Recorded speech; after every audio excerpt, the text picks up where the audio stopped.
Good morning everyone, Reginald Scott here. How are you all doing today? I do hope you're all well and in fine spirits, and if you could do me a massive favor, don't forget to like, comment, subscribe, hit that notification bell and share with a friend. Okay, very important subject today, so let's get straight into it. The pros, as in pro cyclists. Should you follow what they do? Should you follow the pros? No, you should not. Almost under no circumstances is it advisable for a normal cyclist, and when I say normal, I mean the vast majority of us, I'd say 99.9% of us, right? Because the pros make up a tiny percentage of worldwide cyclists, don't they? Even though there's hundreds of them, they're virtually nothing. There's more cyclists in Brunei. Don't know what she's on with. Crashing, maybe. Crashing very slowly. There's more cyclists in Brunei than there are pro cyclists. And Brunei is a tiny, teeny country, one of the smallest in the world. Anyway, so why shouldn't you follow what they do? Well, it might not seem obvious, but it is pretty obvious. And the main reason, the most logical reason, is because you aren't a pro. You aren't a pro, and I'm sorry, but for most of you out there listening, you're never going to be a pro, okay? So that's probably the biggest thing. These people, don't forget, pro cyclists, they are freaks of nature, okay?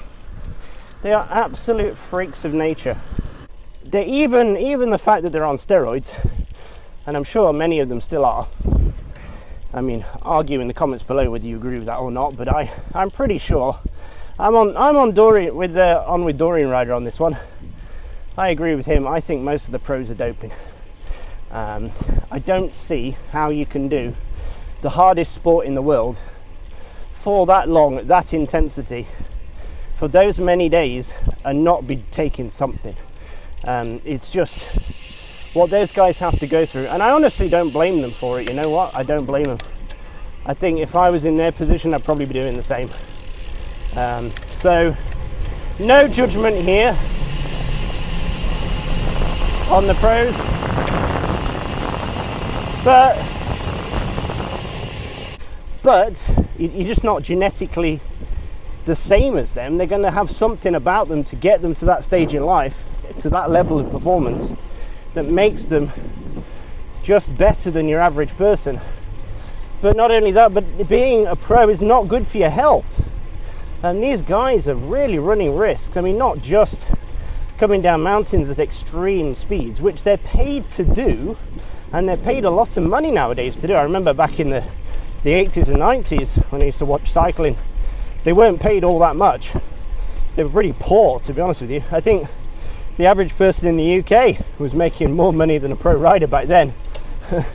But now they're on like millions, okay? Some of them with sponsorships and things. They're on a lot of money. So,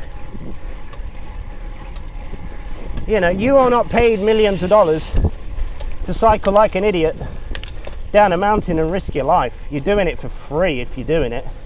And that's silly. Okay, so don't follow the pros in the way they ride.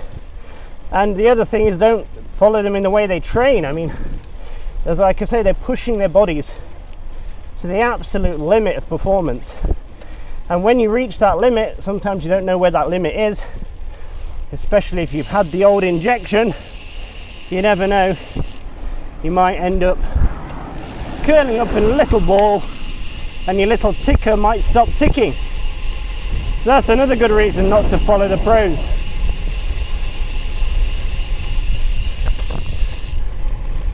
Okay, what else? Now, more importantly, I think for most of us, I think when we talk about following the pros, we're talking about the style of equipment that we use and also the type of equipment we buy. So let's talk about equipment and the way we use it. Number one, I'm going to talk about this bending in of the hoods thing. Okay, this weird sloppy hood effect that people have had for a while now. I've never gone in for it. As you can see, I always like my hood straight. For me, and I do bike fitting, for me this is the most natural position in which to have my hands. I have heard other bike fitters say that when you swing your hands up from your side that they end up like turning in. Well, mine don't. When I put my hand down, it fits perfectly on my hoods. It might be a personal thing. I don't do it. I've never told anyone to do it. It's not something that I would recommend, simply because the reason why the pros were doing that was to get around a UCI rule about always having your hands on your hoods, right, or something like that, so that by turning the hoods in they could rest their arms more easily on their bars, look, and have their hands on the hoods, right, by getting the tips further in. So it wasn't really anything about performance, it was more about circumventing a UCI rule.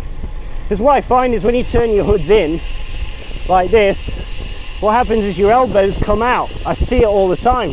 People who have this ridiculous pitch on their hood, their elbows stick out, which makes you less aero. So you want your arms nice and straight like this, so that, I don't know if you can see, so that the airflow is nice and even across your arms. If your arms stick out even a little bit, you create a lot of turbulence. So me personally, I wouldn't be bending my hoods in. It's silly. It looks silly as well. It looks like you've crashed your bike. That's just my opinion. So yeah, like, this is the sort of thing we shouldn't be following the pros doing, because the pros do things for very specific reasons. Again, like the short nose saddle. The way that me, as a bike shop, I was told to sell the short nose saddle was I was told to sell it on the basis that it was more comfortable and, better performance and all this kind of thing, right? Because that's the way that everything was going. Everyone was switching to short nose saddles. Specialized had a lot of success with the what's it called? What's their short nose saddle called? Oh goodness, I forget, but I'll look it up. But the Physique one is called the Argo, and the Physique Argo is basically very, very similar to the Specialized one. Power, that's it, the Specialized power saddle. And I would say the Physique one's better. I mean, I sell the Physique, so I'm going to say that, but I would say the Physique's better. It's got a few better features than the power saddle. I will, maybe I'll do a video on it one day. But the point of the matter is this. The reason why we all switched to short nose saddles was, and I didn't, but I'm old fashioned. The reason why many people switched actually in the Pro Tour was again a UCI rule about how far the tip or the nose of the saddle could be from your headset. So what the pro teams were doing by shortening the nose of the saddle was they were getting the saddle closer to the front end of the bike, and so they could get the optimal position for the rider they wanted. Now, this was not necessarily good for the rider. It's not a position that you would like to be in for long periods of time unless you're a professional rider, but it was advantageous for them to circumvent the rules, right? So what you're seeing in real time here is how a lot of product development is influenced by the rule breaking, not rule breaking, but the bending of the rules in the UCI. It's how the way manufacturers are getting around the rules, right, all the time. It's a constant battle. It's like the battle of armor versus penetration, right? Somebody invents a big gun, so somebody invents a tank that can resist the big gun. So somebody invents a bigger gun, and on it goes until eventually, you run out of tanks and guns. I don't know. But this is the point, isn't it? Someone's coming up with an idea to circumvent a UCI rule, and then that's filtering down into the general public. And the general public don't need to be riding in a position that a pro athlete rides in, because you aren't a 21-year-old at the peak of physical fitness, like many pros are. Be realistic here. You're probably like me, 30s to 40-year-old, maybe older, and you're not in the peak of physical fitness, so there's no way you can hold that position on a bike for any prolonged period of time.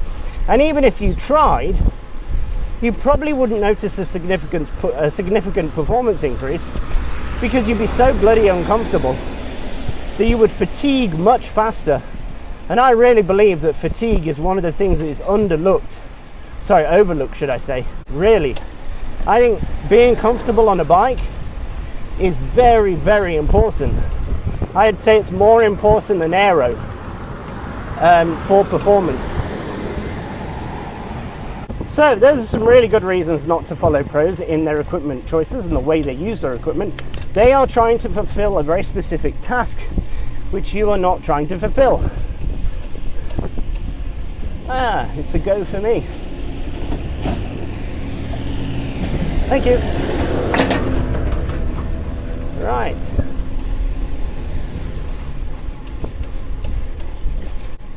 Now the next thing is money.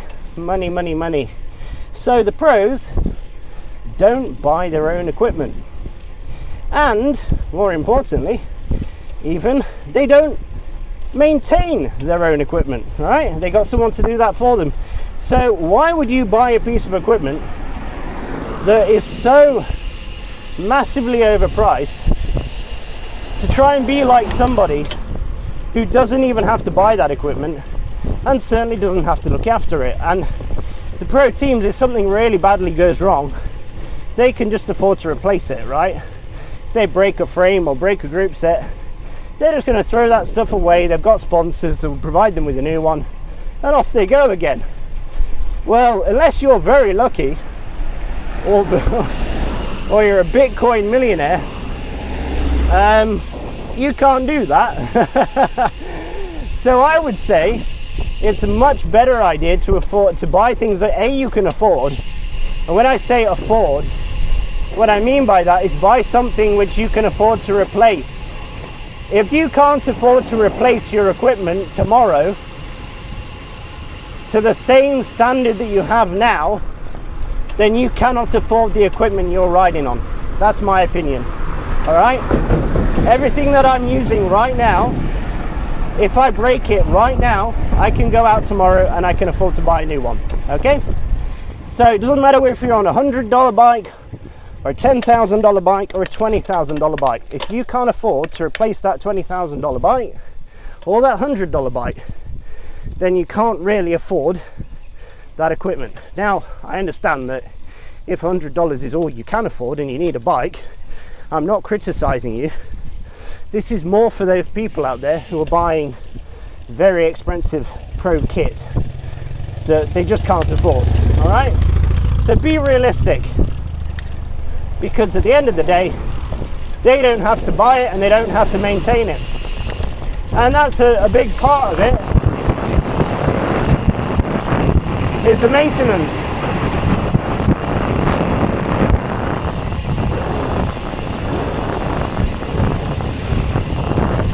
You know, I like to buy equipment which is easy to maintain. Like my bike, for example, I ride a titanium bike with external cable routing. You know, it's really easy to maintain because I want to go riding. And I certainly don't want to be spending 4 hours, which is not unrealistic, 4 hours recabling my fully integrated bike, all right? My disc brake aero bike with integrated headset. I do not want that, okay? And I certainly don't want to have to send that to somebody else to do, because if I do that, they're going to charge me an arm and a leg for it. This is another good reason not to follow the pros. The next reason not to follow the pros is kind of similar, and that is that their sponsorships mean that they don't really get to choose their own equipment, right? When you ride for a Cervelo team or a Specialized team or a Giant team, you're going to be using that brand's equipment and you're not going to be able to choose anything different. Even if you ride for Giant and you happen to prefer, you know, the Specialized S-Works, whatever, you're not going to be able to ride the Specialized S-Works, are you? You have to ride the bike they give you.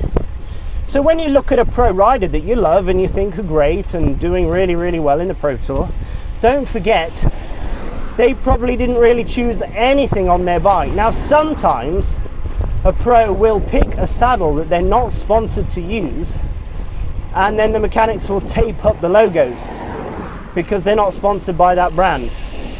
and then the marketing department of that brand, of the actual brand they're sponsored by, will not reveal that in, the marketing material. So, for example, there was a lot of guys using Physique saddles who were not sponsored by Physique, and so as a result, they had to have them taped up. That's quite common.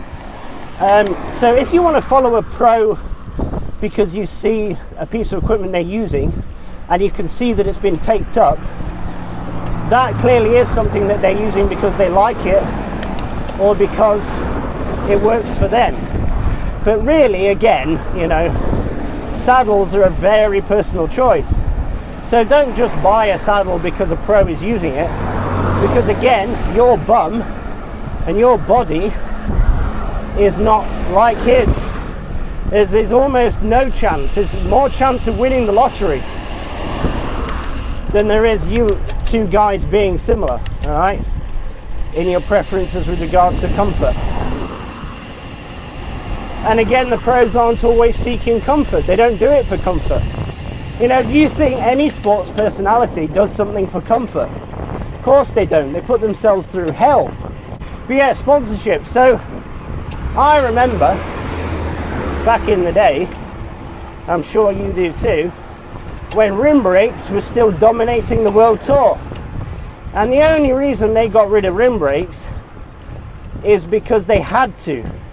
Because rim brakes were winning everything. I remember multiple Grand Tours where first, second and third place during a race was taken by rim brake riders, and the disc brake riders were nowhere to be seen. They're waiting for me? Okay.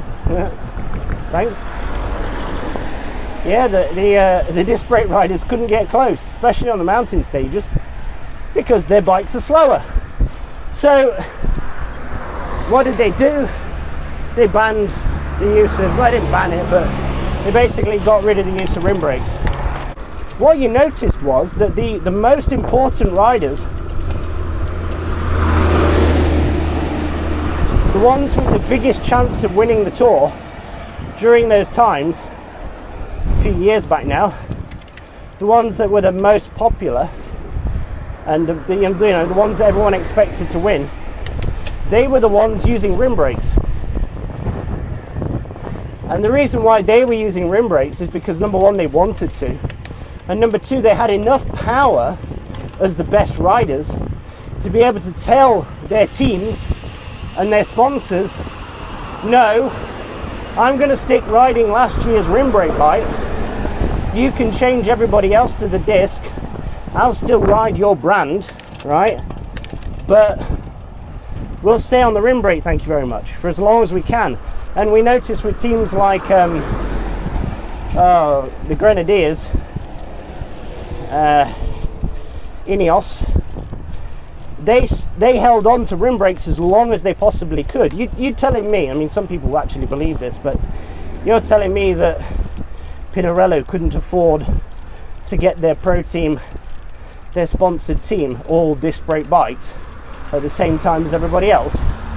Are you having a laugh? Are you having a laugh?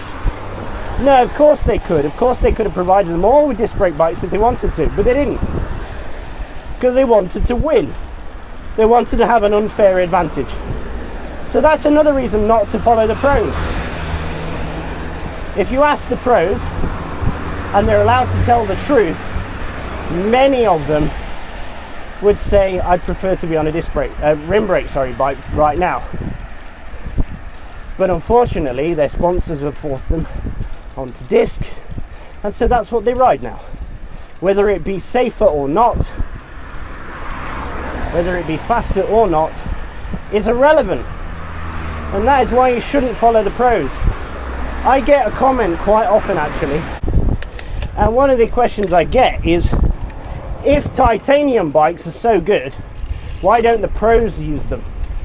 It's a very silly question when you think about it for more than 10 seconds. And the simple answer is because there's no money for the big brands in selling you titanium bikes, right? So obviously the pros are not going to use them. The pros are going to use bikes that are fragile and that change every year, because that's the way that pro teams make money. Do you like my bunny hop there? Right? That's the way the sponsors make money. You know, can you imagine if they sold Thai bikes that don't really age and don't really go out of fashion and don't need constant maintenance and care? You know, it'd be stupid, wouldn't it? Because then no one would buy bikes anymore, because we'd all have a Thai bike.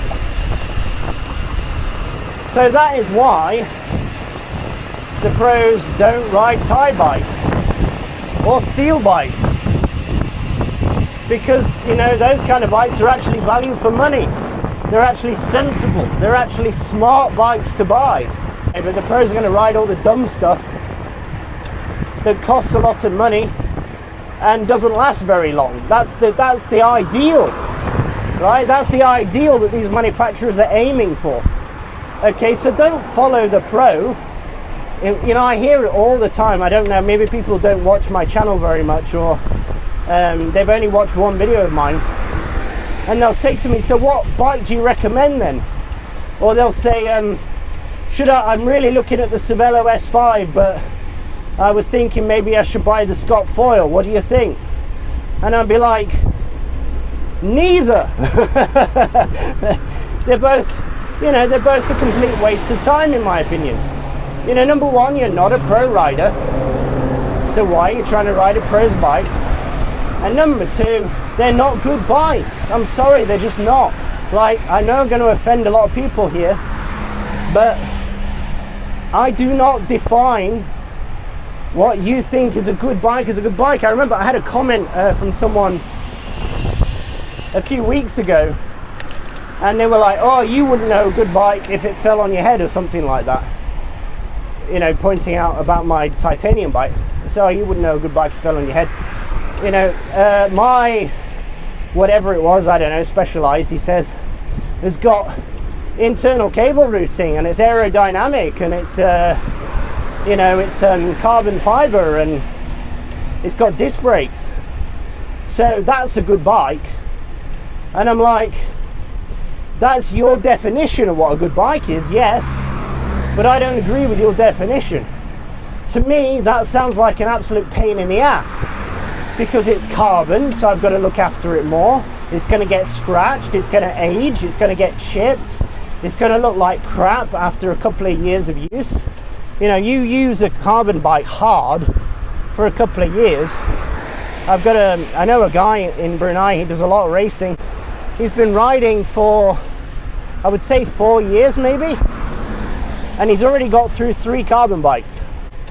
He uses them for a couple of years and then he changes them, because they just don't last. You know, he wrecks them, he absolutely wrecks them. And I don't want to be doing that. I've had this Thai bike for 4 years or more now, and it's great. It still looks like new, and it's easy to maintain. I don't have any pain with internal routing and all that business, and everything works just fine, thank you. So yeah, I honestly I would not recommend following the pros in their decisions. Be sensible. Think about what it is you want to do. Like, even if you do want to race, there's nothing stopping you from racing on an alley bike or a steel bike or a Thai bike. I do it. I race on steel and titanium. I've raced on aluminium. I've done it on all that. I've raced on carbon. But there's not really that much difference. The reason I lost or won races is because of my training, not the material of the bike I was riding. So, have I missed anything as to why not to follow the pros? I mean, the pros as well, don't forget. The pros get all their nutrition done for them. They get all their supplements done for them. They are, you know, every gram of pasta they eat is weighed and measured and selected on their behalf All they have to do is lie down at the end of the day, get a nice massage and a nice bath, and go to bed. I mean, it doesn't seem like much of a life to me, but again, I'm not a pro rider, so you got to be realistic. Ask yourself, why do you ride? Do you ride for the pleasure? If you ride for pleasure, you don't need to be following the pros, that's for sure. And here's one of the biggest pieces of advice I'll ever give you. If you want to become a pro rider, you don't need to buy an expensive carbon bike, because you can show someone your talent and your skill on a cheap aluminium bike. And if you are good, and I've met plenty of riders in my life who are very good at a young age, right? And their equipment is very cheap, not fancy at all. And yet they show up people on much more expensive bikes all the time, simply because of their energy and their fitness and their skill. You can really impress somebody on an alley bike, cheap alley bike. And then what's going to happen is you're going to get sponsorship. And they're going to sponsor you with the carbon bike. And you'll never have to buy one. So that is how you get yourself a free carbon bike.